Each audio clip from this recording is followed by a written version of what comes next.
जब से कोलकाता वालों ने सुना है हार्दिक पांड्या उनके कैप्टन बन सकते हैं, तब से उन्होंने कारपेंटर को ऑर्डर दे दिया है। कह रहे हैं एक नई अलमारी बनवा दो, कोलकाता के पास एक और ट्रॉफी आने वाली है।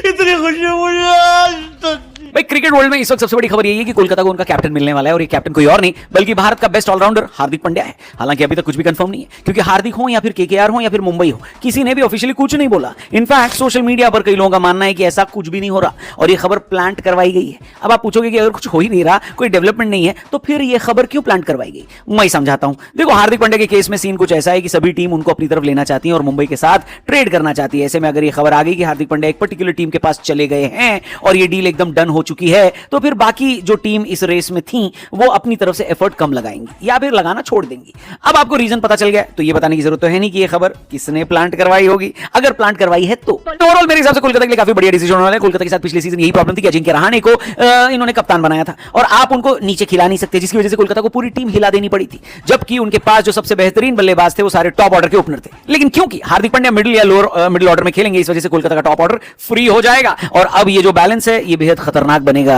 इनफैक्ट मुझे तो ऐसा लग रहा है कि अगर हार्दिक पांड्या सच में कोलकाता ज्वाइन कर लेते हैं तो उनको अगले साल हराना बहुत मुश्किल होने वाला है। पर बड़ा सवाल ये है कि अगर ये डील हो रही है तो मुंबई आखिर किस डील पर राजी हुई है? सोशल मीडिया पर एक दो लोग ये बता रहे हैं कि मुंबई को इस डील के बदले में कोलकाता से दो प्लेयर्स मिल रहे हैं। एक है रमनदीप सिंह और दूसरे हैं मुंबई डोमेस्टिक खेलने वाले ही अंकुश रघुवंशी। रघुवंशी टॉप ऑर्डर बल्लेबाज हैं, जबकि रमनदीप सिंह फिनिशर की भूमिका निभाते हैं और बैटिंग ऑलराउंडर भी कहे जा सकते हैं। लेकिन इस वाली थ्योरी में मुझे गड़बड़ नजर आ रही है। आखिर मुंबई हार्दिक पांड्या जैसा बड़ा खिलाड़ी दो नए यंग खिलाड़ियों के लिए क्यों जाने देगी है? उसमें से भी सिर्फ रघुवंशी थे जिनकी परफॉर्मेंस इस साल शानदार रही थी। रमनदीप तो आउट ऑफ फॉर्म भी थे और कई लोग कह रहे थे कि उनको बाहर कर देना चाहिए, जो कि कोलकाता ने टूर्नामेंट के आखिर में बाहर कर भी दिया उनको और उनकी जगह पर मनीष पांडे को खिलाया जाने लगा। ऊपर से रमनदीप जैसा ही एक प्लेयर मुंबई के पास नमन धीर के रूप में ऑलरेडी मौजूद है। ऐसे में मेरे हिसाब से मुंबई अगर इस डील के लिए राजी हुई होगी तो कोई बड़ा खिलाड़ी ही लेगी। Cameron green, Finn Allen, Rinku Singh type का ही खिलाड़ी होगा, क्योंकि हार्दिक पांड्या के बराबर का वजन तो कोई बड़ा खिलाड़ी ही पूरा कर सकता है कि नहीं? बात तो सही है। यहां पर हम आपको एक बात और बता देते हैं, ये डील हो रही है या नहीं हो रही है आने वाले दिनों में देखो कुछ पता चल जाएगा। लेकिन चेन्नई वाली डील आखिर फाइनल क्यों नहीं हुई?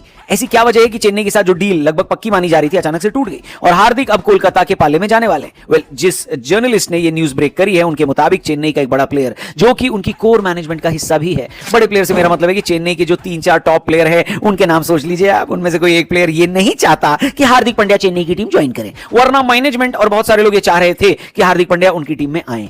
एक और रीजन ये था कि हार्दिक पांड्या के लिए कप्तानी बिल्कुल नॉन नेगोशिएबल थी, यानी उनको कैप्टन बनकर ही जाना था और किसी टीम में आना था। जबकि चेन्नई की मैनेजमेंट ऋतुराज गायकवाड़ में पूरी तरह से इन्वेस्ट कर चुकी है और इस तरीके से इन्वेस्ट कर चुकी है कि अगर कल को ऋतुराज गायकवाड़ खुद ये बोलते हैं कि उनको कप्तानी से हटना है तो ये मैनेजमेंट उनको इतनी आसानी से हटने भी नहीं देगी और उनकी काउंसलिंग करके उनको समझाएगी। तो भाई जब एक फ्रेंचाइजी ने अपने ऑलरेडी एग्जिस्टिंग कप्तान पर इतना भरोसा किया हुआ है तो वहां पर हार्दिक पांड्या कप्तान नहीं बन सकते ना। इनफैक्ट ये वाले जर्नलिस्ट भाई साहब का तो ये भी कहना है कि मुंबई में इस वक्त कई सारे लोग कैप्टन बनना चाहते हैं। सूर्य कुमार यादव से लेकर बुमराह सबके अंदर कप्तानी का एंबिशन है और हार्दिक पांड्या तो गुजरात छोड़कर मुंबई आए ही कप्तानी की वजह से थे। अगर उनको नॉर्मल प्लेयर बनाकर बुलाया जाता तो नहीं आता। शायद इसी वजह से हार्दिक चेन्नई नहीं गए और अब रिपोर्टेडली कोलकाता जा रहे हैं। आपका इस ट्रेड डील पर क्या कहना है कमेंट करके जरूर बताना और ये भी बताना कि चेन्नई की टीम से ये कौन इंपॉर्टेंट प्लेयर है जो कि हार्दिक को चेन्नई नहीं बुलाना चाहता। और जब इतनी सारी चीजें आप हमको बता ही रहे हो तो ये भी बताते हुए जाना कि आपके हिसाब से कोलकाता हार्दिक के बदले किस प्लेयर को दे सकता है मुंबई को। बाकी हम आपसे मिलेंगे कल, चैनल को सब्सक्राइब करके जाना।